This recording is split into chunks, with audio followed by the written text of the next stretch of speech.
Welcome to the Fearless Happiness Podcast, where we showcase phenomenal individuals who have overcome serious traumas, life obstacles, and challenges to find their own path to fearless happiness. Listen as Max Naist invites guests from all around the world to share their experiences and spread strength, hope, and faith. This is the Fearless Happiness Podcast, and this is Max Naist.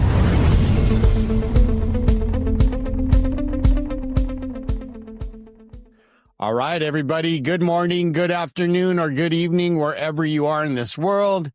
This is Max from the Fearless Happiness Podcast, coming back to you again today with another special and amazing guest. I have Matt Grace joining me today. But what I like to do, Matt, is have you introduce yourself to my audience, like who you are, what it is you do, and then you and I like to say, are going to rock and roll. Well, first of all, thank you for having me on your podcast. Anytime I get a chance to talk about my story or what I'm doing, it's really a gift and an honor. And I look at it as kind of my responsibility as well. So kind of how this thing started, I wrote a book. Actually, I used to work in the addiction space. I started out as a recovery mentor where I would fly people to and from treatment. I mean, you understand that business as a sober coach. Yep. Then I started my own consulting business. I had a business partner who handled the therapeutic side for the family stuff, and then I handled the one-on-one recovery stuff. And it just got to the point where, as I'm sure you understand, that a lot of the families were the biggest impediment to whoever was trying to recover. And so we would sign people to a 1-year contract. So it's not a 9-to-5 job, right? It's right. Putting out a lot of fires. They're calling me at Sunday at 2 a.m. sometimes. And, Right. You're beholden to the family. Right. And so I just got burnt out and I didn't have a balance in my life. And I think balance is important. Absolutely. And so then one of the families that I helped, was doing sales for quite some time. And he said, why are you doing that? He said, you were so good at working in recovery. He's like, that's where you belong. And so I kind of thought to myself, what can I do to try to give something back without being pulled in 7 days a week? Right. And so I decided to write a book. And the book is called God Doesn't Relapse. I love that. I love that. And the subtitle is Sex, Drugs, and the Life That Almost Killed Me. And because I also talk about sex addiction, which doesn't it gets kind of swept under the rug. And why did I write the book? So the book I wrote because there's 3 themes. One is enabling. And I use my family particularly my father, as my greatest enabler. I call him the Mariano Rivera of enabling. The second one is what I'm most passionate about is service or volunteer work. Right. And how that's changed my life and impacted my life at certain times of my sobriety. Right. Like even at 11 years when I lost my father, I started over like a newcomer and started just the one thing that pulled me out of my depression and my sadness was volunteer work. Yeah. And I know that you can relate to that. So, and then the third thing is, the elephant in the room, right? God. Right. And this country has moved more secular since the 1930s. And so the book is not religious whatsoever, even though I grew up extremely religious. But as you know, getting sober, I had to let go of a lot of old ideas. Right. And so it's just really, I guess one of my mission statements is that service can be your higher power. Right? If you're really struggling with the concept of God, whether you're an atheist or an agnostic, Right. If you just roll up your sleeves and it doesn't even have to be correlated with any 12-step program, right? Because I'm getting a lot of, now that I'm kind of entering this online stuff, I'm getting attacked, which is fine. I love the haters. Yeah, me too. Yep. I'm with you. So I'm just so passionate about service and what God has done for my life. And when I say the word God, I have no idea what that is. Right. I just know that when I got on my knees for the first time and I asked God to spare my life, it was October 3rd, 2004, 6:30 in the morning. And I got on my knees and I said, God, if you don't show yourself, I'm going to kill myself. And I had a white light spiritual experience that lasted 25 minutes and the obsession was gone instantly. Now, as you know, most people don't have that kind of awakening. And so I share a lot of other people's stories who I'm motivated by and have a lot of respect for. So it's not a memoir just about me. Right. I share a lot of other people's stories who've faced the direst of consequences and have come out on the other side, but they had some kind of belief in something. Right. So the title can be kind of, oh, God, he's already mentioning God. But I talk about multiple pathways to a relationship with a higher power. And right. Well, Matt, I love that, right? Because I'm like you, though. I have this, God intervened so many times, whether I noticed it or not, right? And I always like to tell the audience this, Matt and I aren't going to, we're not pushing any certain belief, like whatever that is for you. Mm-hmm. For us, it's God, right? And our stories, right? Which led us to that point. And especially like Matt's, we have similar stories. We were talking before the podcast here. But what I like to do, Matt, Matt wrote a book. So let's talk about those things, those challenges, right? Like 1 year addiction, like talk about some of the things that have shaped who you are, even those awful things that you and I, really don't like to talk about anymore, right? Because it's in the past, but it's the things that brought us to where we are today. So I know my audience, I'm excited to hear about your journey and some of those things. And then we'll dive into your book and some of those stories you talk about. So I'll talk about my childhood just a little bit because it is so unique for someone who grew up privileged like myself. I was expelled from 2 preschools. You started off early, huh? Life did not start well for me. Okay. And then by the time I got to kindergarten, I was a handful. And the school social worker told my parents by the time I was 6 years old that they were concerned I would turn out to be a criminal. And so, back in the 80s, in the late 70s, early 80s, my parents did the best that they could and tried to get me the help that they could. But there was a lot of stuff that went undiagnosed and missed. But one of the things that's important, and as a matter of fact, in my book, I put a paragraph, a disclaimer that before the book starts that said, if some of the content that you're going to read might be difficult to read about, because I want the reader not to stop reading the book. Right. And so when I was a kid, I was cruel. I was cruel to other kids. I was a bully. Out of all the things that I've done, and this is before my addiction, that's what I have the most regret about. Right. Because what people don't understand is that, therapy or medication was only going to take me so far, that I knew from an early age that my spirit was broken. I just didn't know how to put that into words as a 6, 7, 8-year-old kid. Right. So I was sent to a therapist starting at the age of 9, and I saw him 3 nights a week for 9 years. And he came up with a very disturbing diagnosis that it was called, an Oedipal complex. And at 9 years old, he told me that I wanted to have sex with my mom and castrate my father. And that was what my problem was. So wait. Your therapist told you that? Yeah. Oh, wow. And so as you can imagine, as a 9-year-old kid, how to process something like that. Right. So our first session, I started physically assaulting him. And I assaulted him 3 nights a week for the first 4 years. And I didn't get very far because he was a big guy and I was a kid. Right. So I would kick him, punch him, throw toys at him. And then he would put me in a sleeper hold and, then say, if you stop, if I let go, are you going to stop? And so I didn't know, as a 9-year-old boy, I thought that was what therapy was, because he never mentioned anything to my parents. Wow. And so, you would think that today, if a kid tried to assault a therapist like that, it would be over, Yeah. right? Right. Like it's a different world today. So my behavior got worse. I started in seventh grade. I'll just do a culmination of the. I don't have time for every story, but I almost killed someone on the expressway. I threw something out of a school bus on a field trip, and it cracked this lady's windshield on the expressway.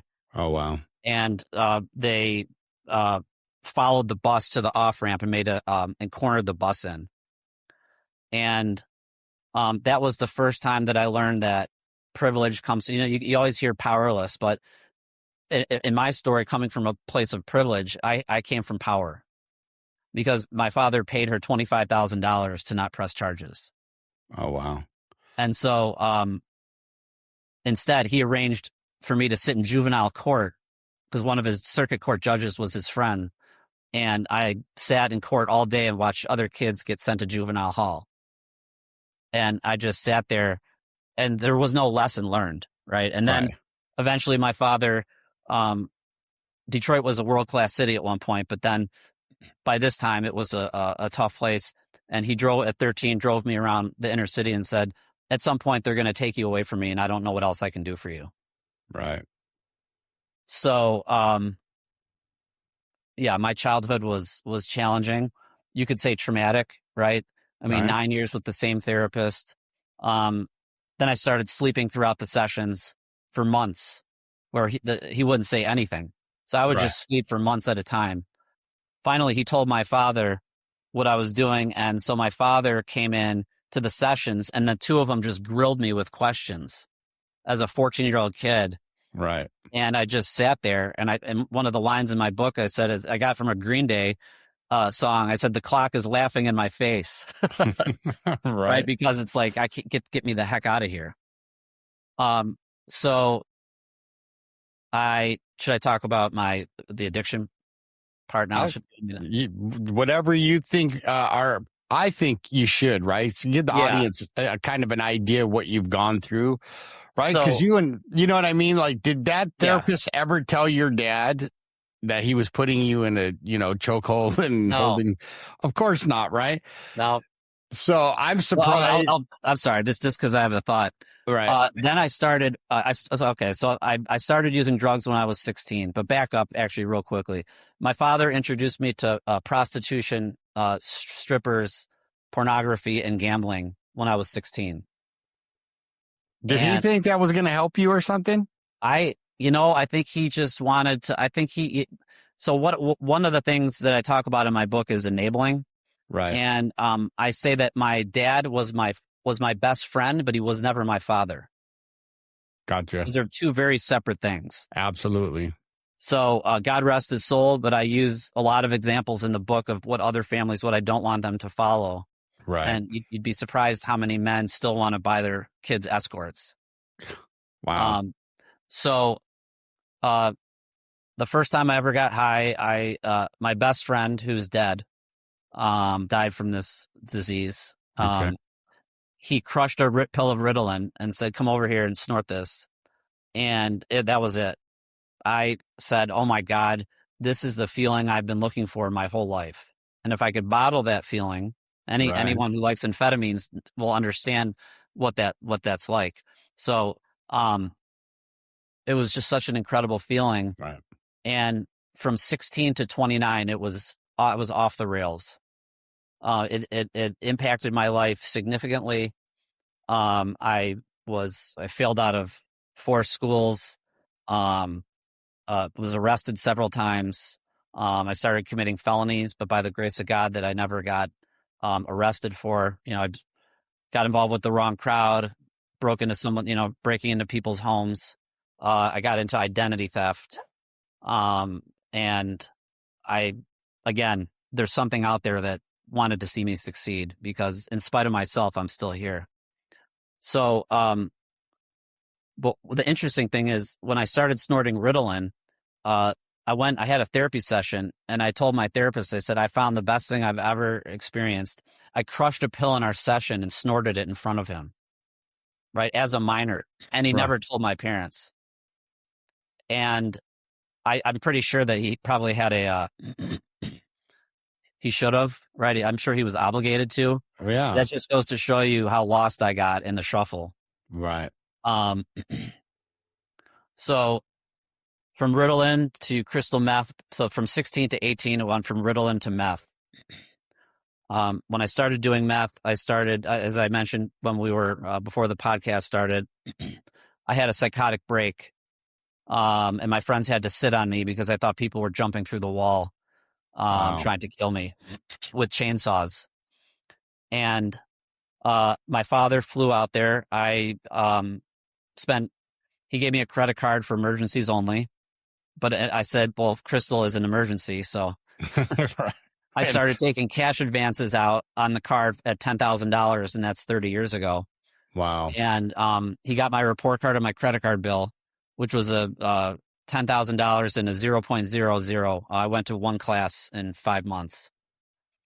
Flew out there. Now, to his defense, my parents were total squares, and the genetic predisposition really came from my grandmother's side, from my mom's side of the family. Alcoholism, but my parents didn't use, they didn't drink. So they were just kind of oblivious to what the signs were. Right. Even though there were many. And my dad flew out, said, can't you just pull yourself up by your bootstraps? And then 2 weeks later, in my dorm, I was at 6:30 in the morning, was pounding on one of my dealer's dorm rooms, screaming at the top of my lungs to open the door, begging him for meth. Right. Just sitting there pounding on the door. The RA came out, looked at me and said, are you calling your parents or am I? Because I'm thin to begin with, but I look like death on a stick. Right. I called my mom and I said, if you don't come out here tomorrow, I'm going to die. Because I OD'd. I turned purple. I had trouble breathing, went to the ER. Wow. The From discharge. meth? Yeah. I say that because you're not the only one. I did the same thing. Really? But I was by myself. And, people would tell me back then, you can't OD on meth, you can't OD on meth. And I proved them all wrong because I did such a big amount. I woke up the next morning, and I don't normally share this with people, but I woke up on the floor in my room with a needle sticking out of my arm. Wow. Not knowing what happened. You know what I mean? I'm like, oh my gosh. But anyway, sorry to interrupt. No. And and I think this is good for people out there who are listening that may have a loved one struggling, right? Because you've probably seen it in your career and what you did. I know I have. I mean, I've had so many parents drop off junior or, and go, we'll be back in 90 days, fix them. Yeah. And you're like, I know you have that look like me, probably like, what? No, it doesn't work that way. It doesn't. I'm sure for you that brought back some memories, right? My mom, I look back and, she became a black belt in Al-Anon without even having to go to Al-Anon. You know what I mean? Because she kicked me out. You know what I mean? Like she got tired of it, right? And was like, you're out, like go. I remember the first time she kicked me out. It was like a movie, right? I'm walking around with nowhere to go and it starts raining on me. I cried like a little baby. You know what I mean? Like, oh, this is where my life's going, right? But and I know, I just go, I know what'll fix this, right? And we continue the cycle. My mom, I came home intoxicated, severely intoxicated, spilled Kool-Aid on the white carpet, the one place where I wasn't allowed to drink Kool-Aid. Oh, wow. And I started laughing, and she took everything I owned and threw it in the middle of the street. And because like I said, my father was the enabler. Right. And so I knew to stay close to him and away from my mom. My mom was the disciplinarian. Gotcha. And so, not to tell a whole drunkalogue, but from 18 to 29, it was, crystal. I came back to Detroit because at that time, meth had not made its way to the Midwest in 1995.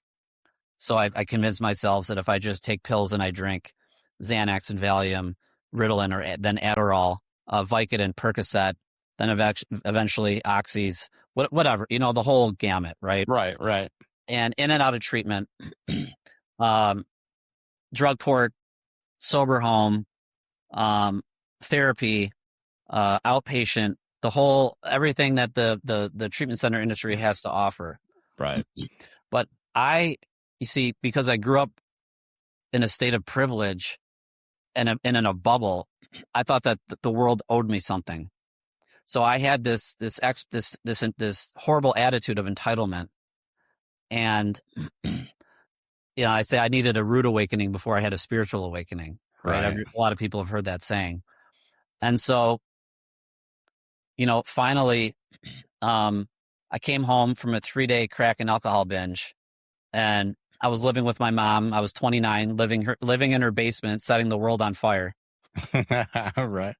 Actually, a girl called my house, and my mom picked up the phone at the same time, and she says, "Do you live with your mom?" I was like, oh. Then I started calling girls from payphones. Yeah.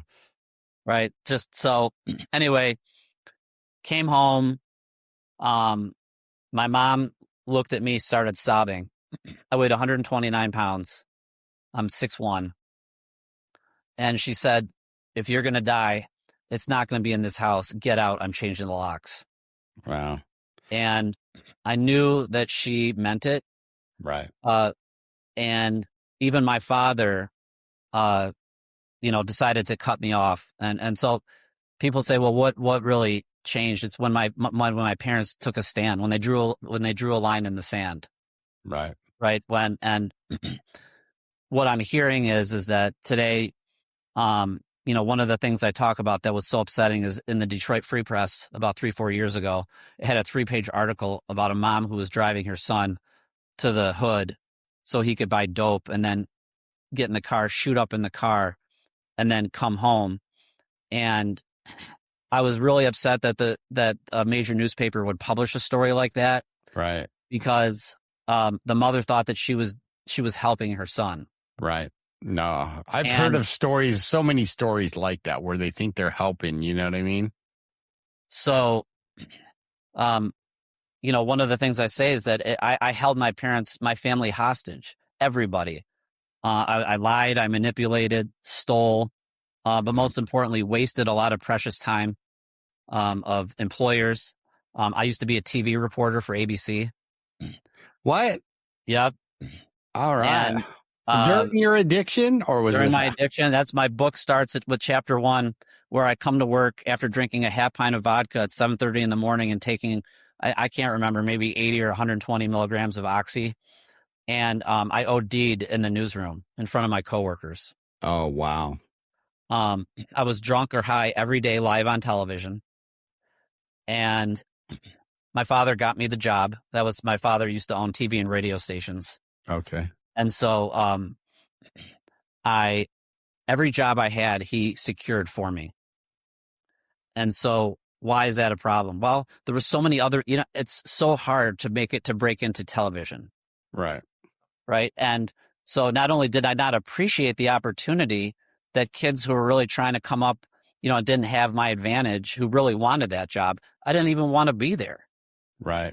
And I just lied. I mean, I made up a story where I told people that I thought I had cancer. I showed them a healthy picture of my esophagus and told them it was probably cancer because I was missing so much work. Right. And just, you could go on and on and on with stories like that. Most of the employers, I would come to work with vodka in my orange juice bottle, and my boss would say, "Well, what's in that bottle?" And I'd say, "Don't worry about it." So there's not too many people who can say that to their boss. Right. I mean, I'm listening to your story, right? And there's during my heavy use, right? My job was just getting more, right? As you know that, right? Like that was my work, right? For 9 years, I had no work experience because I was doing my thing, as they say, right? And, I could have said I was in sales, right? But I ended up sucking at that because I would do all my product and right. I'd always have to go. But I know like you're bringing back memories and this is what I want the audience to know with addiction, right? Because a lot of people, I mean, you've been probably hit up with it many times as I have, right? Where people goes, well, it's a choice. Why didn't you just quit? Well, it doesn't work that way, right? When you're in the throes of addiction, like your choice, you really don't have a choice. I mean, you wake up, that's the first thing on your mind. What am I going to do next, right? And to put it out there, right? I would wake up with whatever I was drinking from the night before and a syringe full of meth, right? Just so I could get up and if I had it, right, to function. Yeah. Right. And not all of us, but that place I was telling you I worked at one point, right? Which is in Newport Beach, which I call the land of the rich and shameless, right? Because it's where movie stars live. It's where sports figures live. It's right on the beach, right? So, my first, and I wouldn't say he was privileged, but one of my clients was late to group. So I went to go look for him in the room. And there he was standing by his bed, looking at the bed. I go, well, make your bed. And he goes, wait a minute. Don't you do that for me? That was me. Right. But this was cool about this kid. I go, no, it's not my job, but I'm going to teach you. And I taught him how to make it military style because I'm a veteran, right? Okay. But in that process, I had a cool encounter with him because he looked at me like seriously and he goes, I've never been taught how to do this. I have people that do this for me. And I was like, wow, right? And he wasn't like being, what you said earlier. That he didn't feel that the world owed him something. Right. He was like, and I taught him, and every day after that, he would make his bed. It's like he really wanted to it was weird because he was a kid from privilege, right? Very rich parents. And he didn't act like that. God, I call my kids that, the entitlement. He didn't have that sense about him, right? And he really wanted to kind of like fit in, I guess you would say, with the regular folks, right? But it was very interesting, and he thanked me for teaching him how to make a bed because, I think he stayed sober, and I think just that encounter with him, it's like he wanted to break off and be able to do his own thing, right, and be independent, not have to worry about, hey, I need my bed made, can you come up and make the bed, like, right? Some of us, like, I don't know about you, but I've slept on the streets, I've slept behind bushes, and, it's not fun, right? But I did kind of get that entitlement, right? When I got sober, my first year, couldn't get a job, right? And everybody's telling me the same thing. Well, we're going to go with another candidate. And I knew why, right? I was a felon, right? I'm not a serious felon. I had no violent, but mine was all drug. Felon's a felon. Right. So they're looking at me, right? And back then they were, they sent me, the place that I was at would send me to these felon-friendly places. So I don't want to hear an excuse you can't get a job because your new job is to go look for a job until you get one, right? Right. And, just because I love where this conversation was going, but I talked to my sponsor one. I go, man, I can't get a job. Like, I don't know what to do. And he goes, go flip burgers. Here's where my entitlement. I go, man, do you know who I'm not flipping. Ben, do you know who I am? And he goes, yeah, go flip burgers. And I'm like, oh man, no way. I'm not doing that. I'm not flipping burgers. And he goes, okay, you won't get a job then. And then, but I went home that night and I prayed and I said, okay, God, you've kept me sober for a year. I'll flip burgers if that's what you need me to do. And then that next day I got a call from someone that I applied to, and it was a cool job, right? My very first legit job in over 9 years. And I made okay money. I got back into paying my child support and all that good. It was one of those jobs. It was a get well job, but it made me feel really good because I felt like I got it right until I became willing to do whatever, like flip burgers. God was going to say, you're not going to get one until you become willing, right? And you know that feeling because I could hear it in your voice, right? The stuff you've been through. So talk about those moments when things started to change for the better, when you, like that moment you went and got sober and you talk about from that point forward. Well, I think that what's important for people to understand is that the consequences were not sufficient to bring me to my knees. It was pain. Right. Deep-rooted spiritual pain. I mean, I told you about the consequences. I mean, slammed into a parked F-150 going 60 miles an hour. I OD'd at work so consequences, that didn't do anything for me. And finally, I was ready to die. I wanted to die. And then my family just kind of gave me a little push because I burned every bridge in my life. And I finally went to a men's group. And I say that I had to surround myself with people who were going to tell me what I needed to hear, not what I wanted to hear. I love it. Yeah. And so with 21 years of sobriety, there's been a huge shift. And I don't know if it's societal, but also program related. But man, I picked someone to help me who lit me up. And he wasn't yelling at me. He just was very direct. Yeah. And, basically he said, I want to know what you give back to this program that saved your life. Right. And I said, well, I drove someone to a meeting 3 months ago.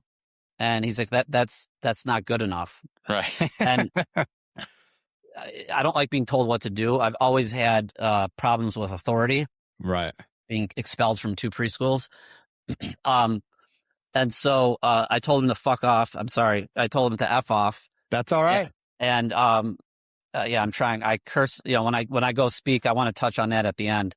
But I speak to the what changed my life is speaking to the state-funded treatment centers in Detroit that the guys don't have health insurance. Anyway, and 3 months later, I came to my senses and we reconnected. And I talk about that one conversation, and I say that he cared more about my relationship with a higher power in my program than my feelings. And so for me, it was all about being around men. I did go to mixed meetings, but I had to women, and that's a big part of my story, is women were a big distraction for me. Right. So I don't care who you are. If you go to any kind of recovery meeting and there's a good-looking woman that walks in, you are noticing. And if not, you don't have a pulse. Right. Absolutely. And so when I took the drugs and alcohol away, that's why when I was in treatment, I didn't do well because I was so fixated on women. And I'm not a fan of dual sex treatment centers where they live so close to each other. That's a whole nother story. I know you and I can probably do a whole podcast on that subject alone. So, service is what changed my life. And, I get a lot of stitch videos for my content and hate. And what I discovered was that I was raised in a material world where if I had a 911 and a home and a golf club and all of these material things, that I would be fulfilled. And my biggest fulfillment and what has really saved me from sickness, from some depression, even in sobriety, is getting out of myself to go help someone else. I don't care what you don't have to be an addict. Right. If you're watching porn 3 hours a day, right, then what's helpful? Why don't I cut down to 2 hours a day, and that extra hour I'll go volunteer somewhere? Correct. Because that's 1 hour that I'm not hooked on porn. Right. So making small adjustments, and my mentor always said, if you want self-esteem, start doing esteemable things. Yeah. Well, it sounds like we both come from the same background when it comes to that, right? Because my sponsor was the same way, and I say that proudly, right? He's been my sponsor for almost 23 years now, but he never yelled at me, suggested, right? But he did it in that's why I call him my Yoda, and everyone in the audience know they've heard me talk about this because he's so calm. And he never has ever raised his voice with me, but he has a way of just, I don't know if it's the reverse psychology, but like I would go into his office. Like one day, I don't talk about this much, but I'm going to lie to him and see if I can get away with it. Right. I just want to see. Right. And I just remember sitting in there across from him, we're talking. I go, here it goes. And then I couldn't even spit it. I couldn't even spit the lie out because I go, he already knows it's coming and I can't do it. And he goes, what's wrong? I go, I was just going to try to lie to you and see if I can get away with it. He goes, but I go, you taught me well. I can't do it because, one of the things he taught me after my last relapse, right, was what you talked about. He goes, that part in our literature that says, I'm responsible, right? When anyone cries out for help, let the hand of, AAB there, and that for that I'm responsible. He goes, you're going to take out the AA and you're going to put anybody, right?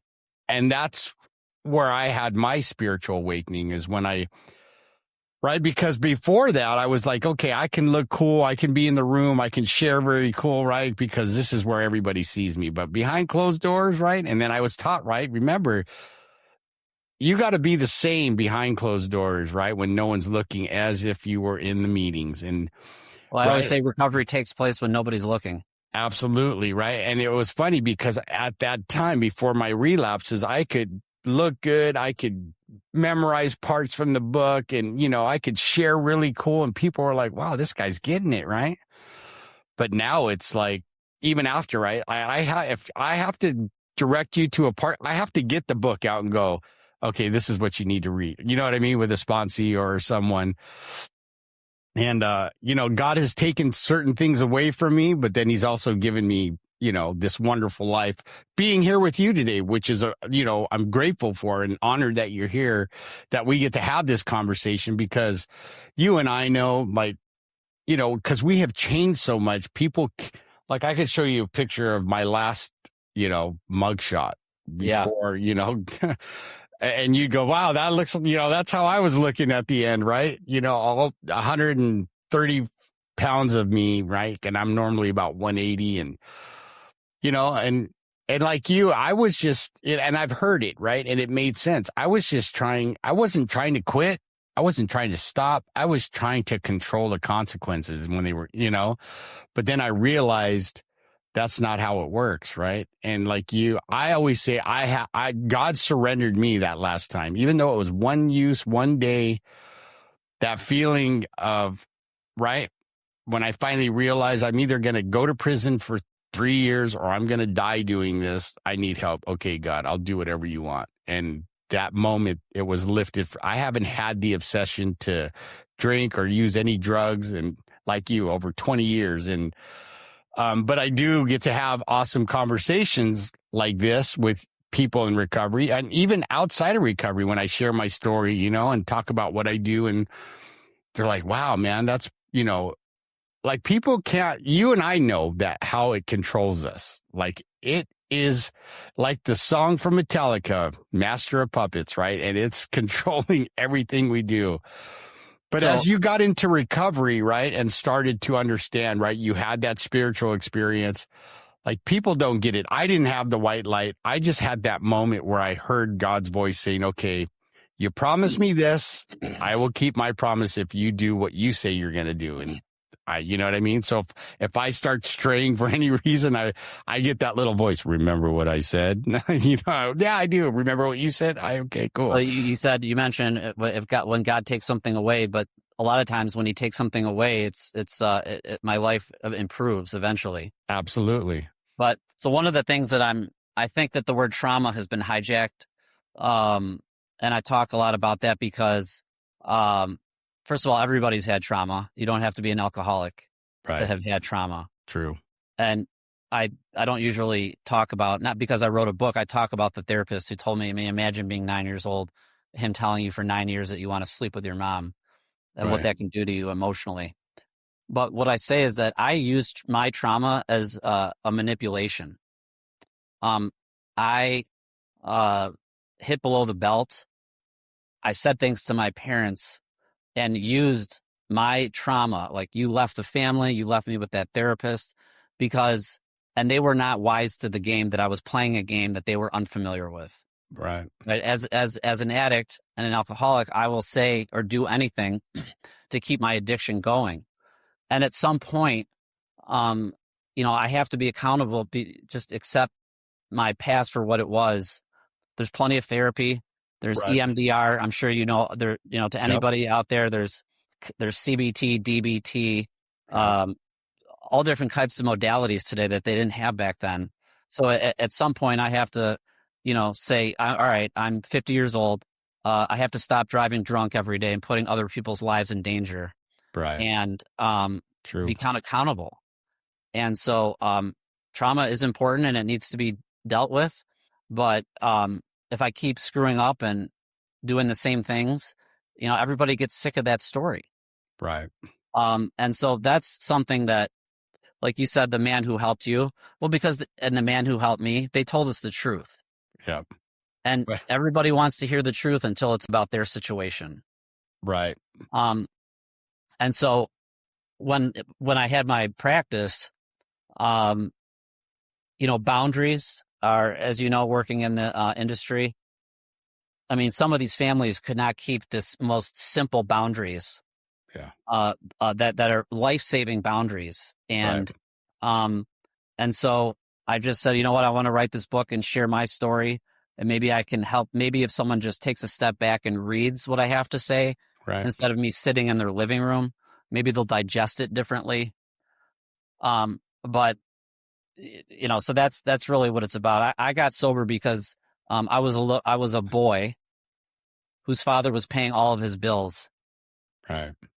And at 29 years old, I was still a boy, and I felt very insecure on the inside, and I had to become a man. And what does that mean? It means being responsible, getting a job, not taking advantage of people.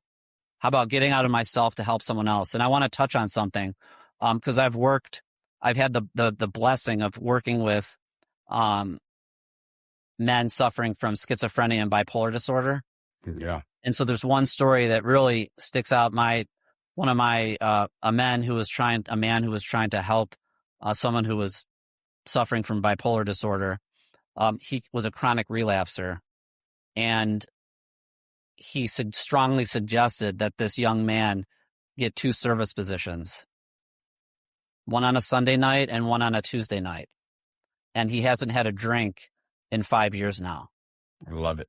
And so it's not a coincidence. And so people have seen his disposition change dramatically, right? And I'm not advocating to take medication away. I'd never do that. Whatever you choose to do and be on, you do it. Right. But if you go help someone else, and if a takeaway for me is, if you're suffering, go help someone else. Right. And you know that the people who have, and even I talk about, atheists, right? And, one of a good friend of mine who is a staunch atheist, right? Has been clean from heroin for 33 years. He does not believe in God. We have very different opinions, but he has been taking a meeting into a treatment center twice a month for 33 years. Wow. Now think about that kind of commitment. Right. So he can say that. That's why I say that for the people who are really struggling with the concept of God, that service, like there's no excuse to not try to help someone else. Right. Right. And truth be told, when I was in my practice and they'd say, I don't believe in God. And I said, you know what? You don't have to. Why don't you meet me at the soup kitchen and we'll make coffee, or we'll pass out sandwiches, or we'll be a greeter, whatever it is, whatever program, whatever it is. And when they say they don't want to do that, well, now that we know they're full of shit. Right. I love it. Yep. Can't we just cut to the chase? Right. Like, dude, just be honest. It's okay. I didn't want to do anything. Yeah. I didn't want to do service. I didn't want to unfold chairs. I remember emptying ashtrays back when you could smoke in meetings. Yeah. Even outside, you have to, I was a butt can cleaner, you know what I mean? Throwing the butts away. But let's just be honest. There's this whole thing of, they're not getting what they need from treatment. Well, I didn't deserve to be in treatment. I was disrespectful. I was not courteous. I didn't want to be there. And I was disruptive. And, I think some people need to be sent home sometimes. That's not happening. Yeah. So you and I know things have changed in the addiction field, Yeah. Some of it for the worse. And we'll have a talk after the podcast about that. But so, and then just, prayer. I don't think there's any right way to pray. I think the only wrong way is to not try it at all. It doesn't matter. I get on my knees. I strongly suggest, and as someone who grew up as a religious Jew, the fact that I get on because Jewish people traditionally don't kneel. That's Catholic people kneel. And so all the things I said I would never do are the things that saved my life. Now, isn't that funny how that works? Absolutely. Right. And, I think I'm glad you're talking about service work, right? Because it's, as you can tell, right, we're two people with over 40 years of sobriety between us, right? And the key element there between the two of us is our service work, right? My first 3 years back after my last relapse, I was in a meeting every day, twice a day, and I had probably a commitment in each one of those meetings, right? Because I knew that's what I had to do. And I'm not saying everybody else got to do what I did, but Right. it taught me something very important, right? Because when I was in those meetings and I saw someone who was having a rough time, right, I could go over there and go, hey, how can I help, right? Do you need a cigarette? Do you need someone to talk to, right? And that's where, like, I love my mentor, my sponsor so much for it, because he goes, I don't care who it is, right? You might be at the store. It may be some stranger, right? Open that door for the stranger or whatever you need to do. And just the whole thing of getting outside of yourself, because we know when we're in our addiction, we are the most selfish people on the planet, right? And the thing is, you may not even want to show up and do it, but if you do, you may save someone's life and not even know it. Well, how many times have you done that at a meeting where you shared something and someone come up to you and go, Matt, you just saved my life? But then I got to a point where all the blessings came back in my life, and then I stopped shaking people's hands. And I realized that I had a responsibility to go up to someone who's new and looks lost. And that's a whole something else that I talk about. I want to inspire people who stopped coming to come back, because men, and I know we're short on time, but there's a guy named Scott Galloway. I don't know if you've seen any of his podcasts, but he said if you go to the morgue, 4 out of 5 suicides are young men in this country. Yeah, that's right. Men are falling through the cracks, and I believe that I was spared. I have a responsibility, not only as someone who everything's been given to me my whole life. I didn't earn anything, so I feel like I have a tremendous responsibility to be a beacon of hope for someone not only trying to get sober, but how about who doesn't have a family, a driver's license, they're a felon, they can't even afford a sober home, right? Like that's what drives me, is to try to help men who are falling through the cracks. I call them the forgotten ones, right? The ones that society, right? If they're not Matthew Perry, then no one cares, right? And so that's what really lights me up.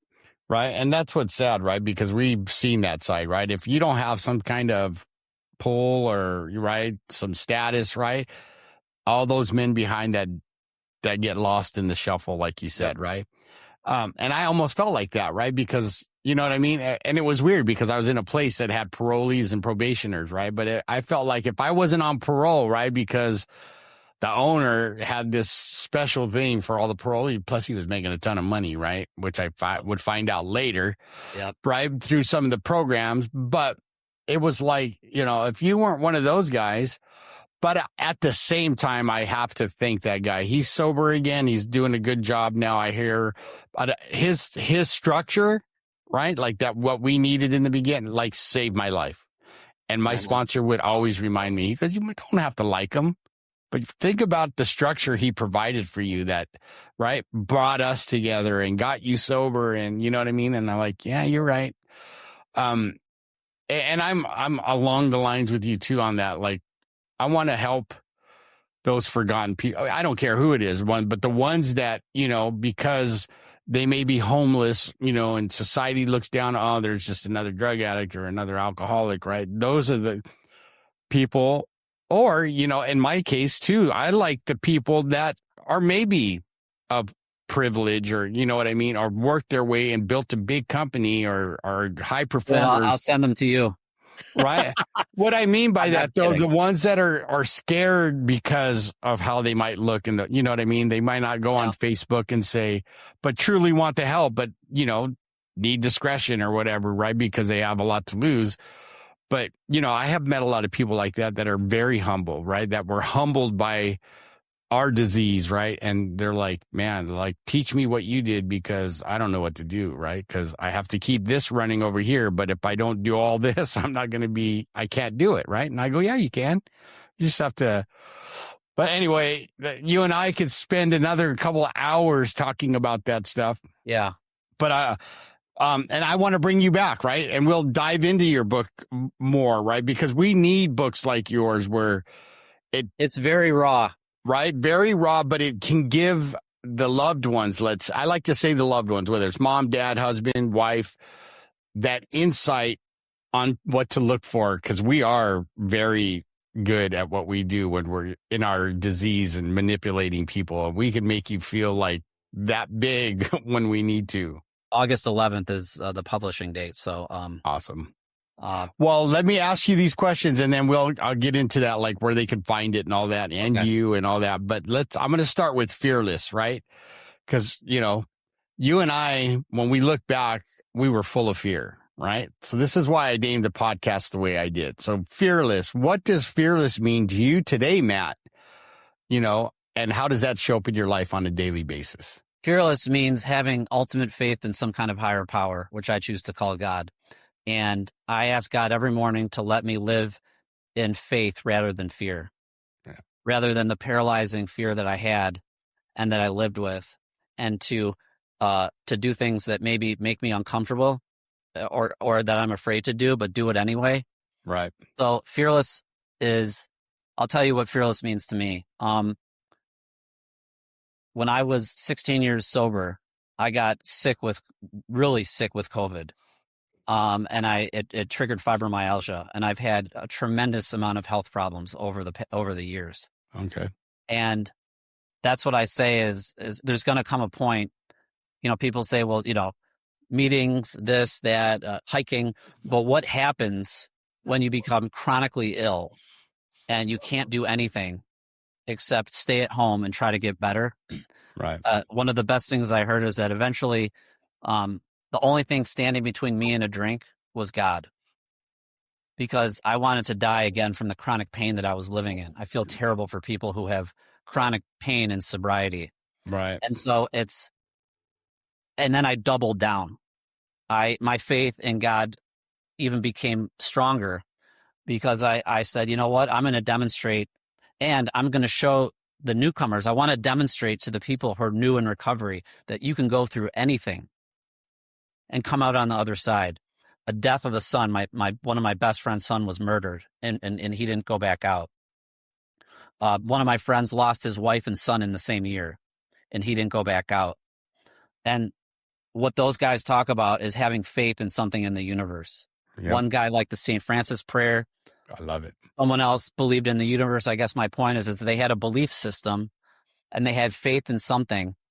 And in my experience in 21 years and 10,000 hours of working in the field, the people who have had some kind of faith in something have fared much better than the people who don't believe in anything. Absolutely. I couldn't agree with you 100%. And I'm not, I hope, some people, I'm not trying to sound like a preacher. I'm just trying to share my experience that there's going to come a time in your life when the shit hits the fan. Cancer, terminal cancer. I had a guy once say, he just came to meetings and said, okay, God, what am I supposed to learn today? He never complained once. So I feel that these stories are not as represented, enough of them as it should be. I think that there's a misunderstanding that we're these fragile relapse machines. Right. That if you turn on these movies and televisions, the way that they portray recovery is not even remotely close to what brave men and women are doing when they have faith that's behind them. And we'll talk about that after that's perfect. I love that. Right. Let's go to the next question. Okay. Happiness, right? Seeing I put a Y in happiness, going through what you've been through in your addiction and even in sobriety, right? All the challenges that come with life in general. What does happiness mean to you today? And how does that show up in your life on a daily basis? 100% is service. When my father died, and this is really important because I want people to listen. I will never say that money is not good, right? Money provides security. Right. It's very important. Health insurance, healthcare stuff, right? Money is essential. However, when I was 11 years sober, I bought, actually 13 years, sorry. I bought a brand new 911 Porsche, my dream car. Right. I bought a house. I joined a country club. I bought a Rolex and started traveling. And I thought to myself that I have now surrounded myself what society tells me is going to make me feel good. Right. And I don't know whether it's because I'm an alcoholic or someone who already had some recovery, but 8 months into owning the car, I sold it. It did absolutely nothing for me. Again, I'm not hating on 911s, Right. but happiness to me looks like, and again, what changed my life, even at 14 years of sobriety, I started volunteering at a woman's shelter for women who have been sex trafficked and abused, who come from the worst stories that you've ever heard. Oof. It reinvigorated my happiness. I felt plugged in.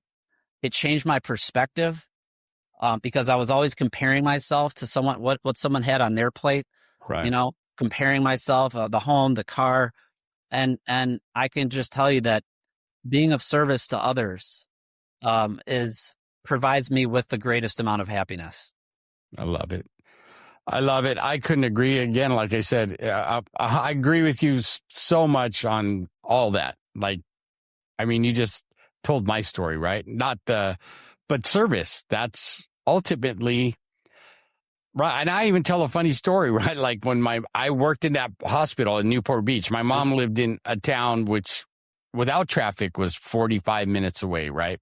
But in California, the traffic on the freeways at 5 o'clock. 405 and the 5. So I had to take the 55 to the 57, which would be a 2-hour trip, right? And I love telling this story because it's funny, right? But I got to do it, right? That was one of my living amends, and two, what we're talking about is being of service, right? My mom calls me at 4:30 in the afternoon, right? What are you doing? Oh, I'm working. And I know it's coming. She goes, can you come over? I kept it. The TV's not working right. And right. I'm like, yeah, mom, I'll be there. Right. Don't argue. I get on the freeway and I'm cussing her out the whole time there. Right. God, I can't believe you made me come. Right. It really has a mom. Yeah. I get to her house. Right. And she's like, hi, the TV works. I fixed it. Right.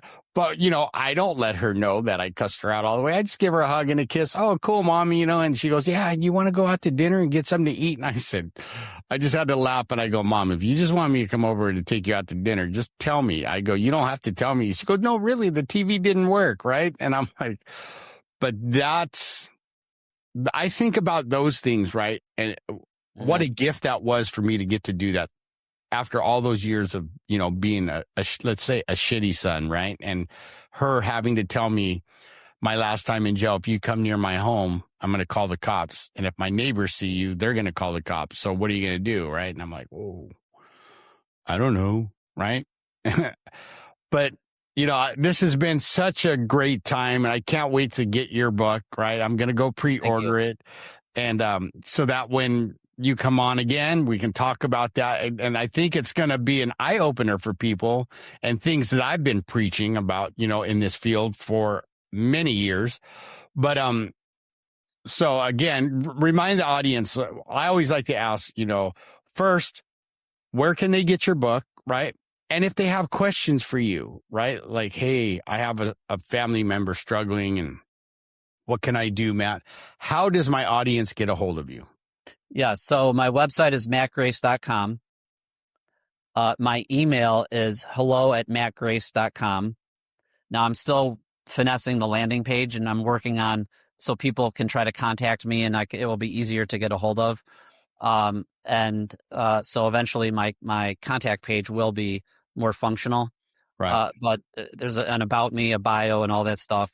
And so there's certain links on my website, Barnes and Nobles and Amazon, or you can go to Amazon and Barnes and Nobles, Books A Million, and it's called God Doesn't Relapse. Okay, I love it.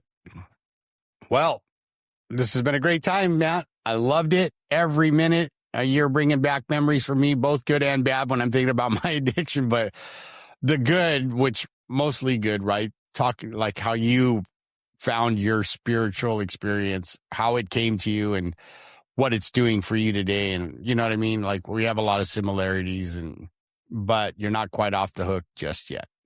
Right. So I have my last and favorite question that I ask of all my guests, and it goes like this. So Matt, what is the one piece of advice you could give my audience to help them grow as human beings and become better people? Yeah, I have two things. One, connect to something that you're passionate about. It doesn't have to be recovery based. A soup kitchen, some kind of charity, anything to strike a balance in your life of all the fun you want to have. If you want to be super successful, just cut out a couple hours, 3 hours a month to try to be of service in something that you're passionate about or something that you care about. And lastly, prayer. Right? If you're struggling, I know how it's so cliche, but if you would have ever told me that getting on my knees, I used to say, that's the dumbest thing I've ever heard. My life, I'm a crackhead. Right. I'm just a disaster. Like, how is getting on my knees going to change my life? And so if you don't want to get on your knees, I completely understand that, to pray, but incorporate some form of prayer, whether it's meditation, whether it's yoga, sound bath. I mean, there's so many different things that you can connect with, but try to tap into some form of prayer and higher power. I love it. I won't disagree with that. Matter of fact, I approve that message. I love it. Well, so I don't fail, do I? No, this has been an awesome time. I've had so much fun with you and listening to your story and what you're doing and how you're trying to, like me, break that stigma and, help the other side. When I call the other side, that one you and I agree on, like the enabler side, like how we can change that so that there is better outcomes, whether at a treatment center or, right? One thing about that hospital I told you I worked with, they had a 4-day family week, right? And that's really good. Yeah. And it's a model I love because I saw so much success where the loved ones, got to hear their side, but then the patient got to hear what they did, right? And it was just the way they did it. It's amazing and it's still going strong. They've been doing this for, I want to say 30 plus years now, right? But I'm grateful because it's led me to conversations like this with you, right? Like what we do, our service work. So I appreciate you being there. You heard him, everybody. If Matt made you think, if Matt taught you something, if Matt made you smile, and my famous, if Matt made you go, I like that. Please go to iTunes and leave a 5-star review or come join me on my new YouTube channel where you actually get to see Matt and I have this awesome conversation. And again, good morning, good afternoon, or good evening, wherever you are in this world. This is Max from the Fearless Happiness Podcast. Until next time. Are you tired of being weighed down by life's traumas and struggles? Join the Fearless Happiness lifestyle and let us guide you toward a brighter future. Explore our past podcast episodes and get a copy of the Fearless Happiness book to ignite your inner strength. If you or someone you love is battling addiction or facing challenges related to unresolved trauma, know that we are here for you. Visit maxnajst.org, maxnijst.org, and take the first steps toward finding your fearless happiness. Thank you for listening. This has been a production of Fearless Happiness.